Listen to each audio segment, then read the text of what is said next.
సుప్రీంకోర్టులో కేసీఆర్ కు ఊరట లభించింది. కేసీఆర్ పిటిషన్ పై విచారణ సందర్భంగా చీఫ్ జస్టిస్ కీలక వ్యాఖ్యలు చేశారు.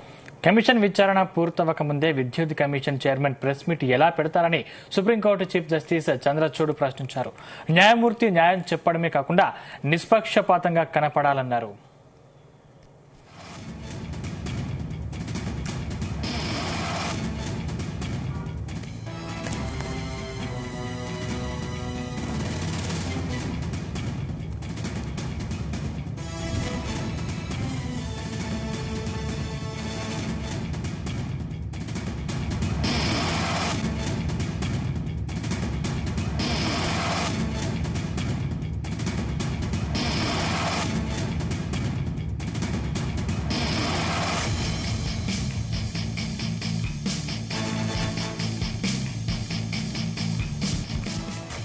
సుప్రీంకోర్టులో కేసీఆర్ కు ఊరట లభించింది. కేసీఆర్ పిటిషన్ పై విచారణ సందర్భంగా చీఫ్ జస్టిస్ కీలక వ్యాఖ్యలు చేశారు. కమిషన్ విచారణ పూర్తవక ముందే విద్యుత్ కమిషన్ చైర్మన్ ప్రెస్ మీట్ ఎలా పెడతారని సుప్రీంకోర్టు చీఫ్ జస్టిస్ చంద్రచూడ్ ప్రశ్నించారు. న్యాయమూర్తి న్యాయం చెప్పడమే కాకుండా నిష్పక్షపాతంగా కనపడాలన్నారు.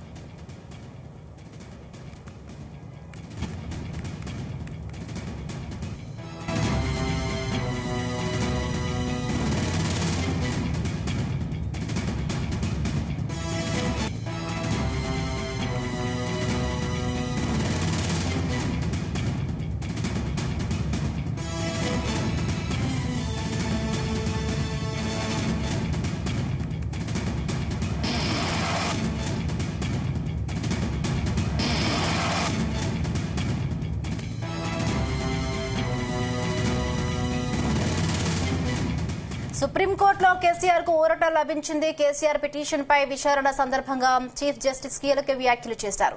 కమిషన్ విచారణ పూర్తవక ముందే విద్యుత్ కమిషన్ చైర్మన్ ప్రెస్ మీట్ ఎలా పెడతారని సుప్రీంకోర్టు చీఫ్ జస్టిస్ చంద్రచూడ్ ప్రశ్నించారు. న్యాయమూర్తి న్యాయం చెప్పడమే కాకుండా నిష్పక్షపాతంగా కనపడాలన్నారు. రైట్, ఇదే అంశానికి సంబంధించి మరిన్ని పూర్తి updates crime bureau chief Raviteja అందిస్తారు. రవితేజ, గతంలో బీఆర్ఎస్ ప్రభుత్వం అధికారంలో ఉన్నప్పుడు విద్యుత్ కొనుగోలులో అవకతవకలు జరిగాయి. ఇష్టానుసారంగా బకాయిలను వసూలు చేశారు.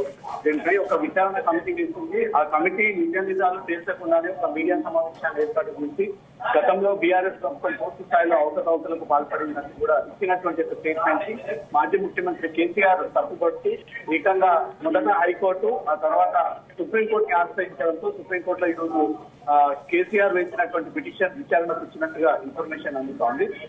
రాష్ట్రంలో విద్యుత్ కొనుగోలు, పవర్ ప్లాంట్ నిర్మాణాలపై కాంగ్రెస్ ప్రభుత్వం జస్టిస్ నరసింహారెడ్డి కమిషన్ ఏర్పాటు చేయడానికి ప్రవర్తిస్తూ మాజీ సీఎం కేసీఆర్ గులాబీబాద్ కేసీఆర్ దాఖలు చేసినటువంటి పిటిషన్ పై ఈరోజు సుప్రీంకోర్టులో విచారణ చేపట్టింది. కేసీఆర్ తరఫున ముకుల్ రోహ్తగి, తెలంగాణ ప్రభుత్వం తరఫున సిద్ధార్థ లుండనం, కమిషన్ తరఫున గోపాల్ శంకర్ నారాయణలు తమ వాదనలు వినిపించినటువంటి వెంటనే రెండు వైపుల నుంచి వాదించినటువంటి supreme court chief justice DY Chandrachud, justice రేపు పార్టీవాలా, జస్టిస్ మనోజ్ ధర్మ, జస్టిస్ నరసింహారెడ్డి కమిషన్ పై మాత్రం కీలక వ్యాఖ్యలు విచారణ పూర్తి కాకముందే నరసింహారెడ్డి ఒక అభిప్రాయానికి వచ్చారంటే కూడా కోర్టు ఉపేక్షించింది. నిబంధనలకు విరుద్ధంగా కమిషన్ ఏర్పాటు చేసి ప్రెస్ మీట్ పెట్టడం మాత్రం సుప్రీంకోర్టు అభిప్రాయం వ్యక్తం చేసింది. వెంటనే కమిషన్ జడ్జిని మార్చేందుకు ప్రభుత్వం అవకాశం ఇస్తుందని సభ్య ధర్మాసనం ఈ అక్షరం పేర్కొన్నట్లు తెలుస్తోంది. మధ్యాహ్నం 2 గంటలకు కమిషన్ కొత్త చైర్మన్ విషయాన్ని కోర్టు. ఈ మధ్యాహ్నం 2 తర్వాత కొత్త జస్టిస్ నరసింహారెడ్డి ప్లేస్ పై చెప్పబోతా ఉంది. ఇప్పటికే మీడియా సమావేశం నిర్వహించడం, దానిపై ఒక ఎంక్వైరీ రిపోర్టు రాకముందే నిజాలు తెలిసింది. బీఆర్ఎస్ ప్రభుత్వం అవకతవకలకు పాల్పడడంతో చేసినటువంటి ఈ స్టేట్మెంట్ మాత్రం సుప్రీంకోర్టు తప్పుపడుతూ తన అభ్యర్థనను పరిశీలనలోకి తీసుకుని ఈ విషయం సుప్రీంకోర్టు ఇంతకుముందు ఆదేశాలు జారీ చేస్తూ మధ్యాహ్నం 2 గంటల తర్వాత జస్టిస్ నరసింహారెడ్డి కమిషన్ ప్లేస్ లో వేరే వ్యక్తి నియమిస్తామని కూడా రాష్ట్ర ప్రభుత్వ లాయర్ని కోర్టు తెలియజేయడం జరిగింది. రవితేజ, అంటే కమిషన్ పూర్తవక ముందే విద్యుత్ కమిషన్ అంటే ఎలా పెడతారని చంద్రచూడ్ చేసిన వ్యాఖ్యలను ఎలా చూడాలి? ఈ వ్యాఖ్యలన్నీ కూడా మాజీ సీఎం కేసీఆర్ కు అంటే ఊరట లభించాయి అనుకోవచ్చా?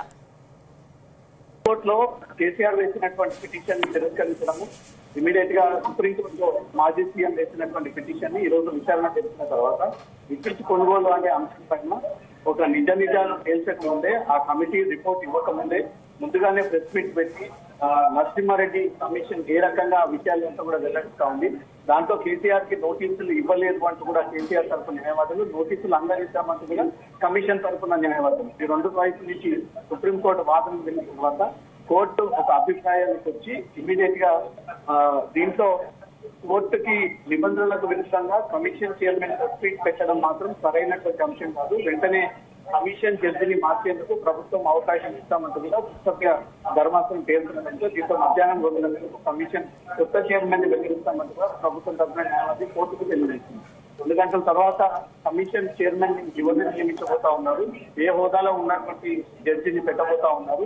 ఇప్పటికే నరసింహారెడ్డి కమిషన్ ఈ విద్యుత్ కొనుగోలు అంశానికి సంబంధించి పూర్తి స్థాయి విచారణ జరిపి ఆ విచారణలో కేసీఆర్ కి 2 సార్లు నోటీసులు అందజేసిన ఆ నోటీసుల పైన స్పష్టన ఇవ్వకపోవడము, దానిపైన తన అభిప్రాయాన్ని తెలియజేయకపోవడంతో మీడియా సమావేశాన్ని ఏర్పాటు చేసి కేసీఆర్ విద్యుత్ అవకతవకలకు పాల్పడ సంబంధించినటువంటి వివరాల్లో తెలియజేసామని కూడా కమిషన్ తెలుసా ఉంది. ఈ విషయం అయితే సుప్రీంకోర్టు సీరియస్ గా పరిగణలోకి తీసుకుని అలా వ్యవహరించకూడదు. జస్టిస్ నరసింహారెడ్డి కమిషన్ నిజాలు తేల్చక ముందు మీడియా సమావేశం పెట్టడం కోర్టు తప్పుపడింది. ఇమీడియట్ గా జస్టిస్ నరసింహారెడ్డి కమిషన్ ఉన్నటువంటి జడ్జిని తప్పించి ఇతర వేరే బాధ్యతలు చేపట్టాలి. దాని గల వివరాలు మధ్యాహ్నం 2 గంటల తర్వాత ప్రొడ్యూస్ చేస్తామంటూ ప్రభుత్వ తరఫున న్యాయవాది కోర్టుకి విషయాన్ని తెలియజేస్తుంది. Right, thank you Raviteja, thanks for the updates.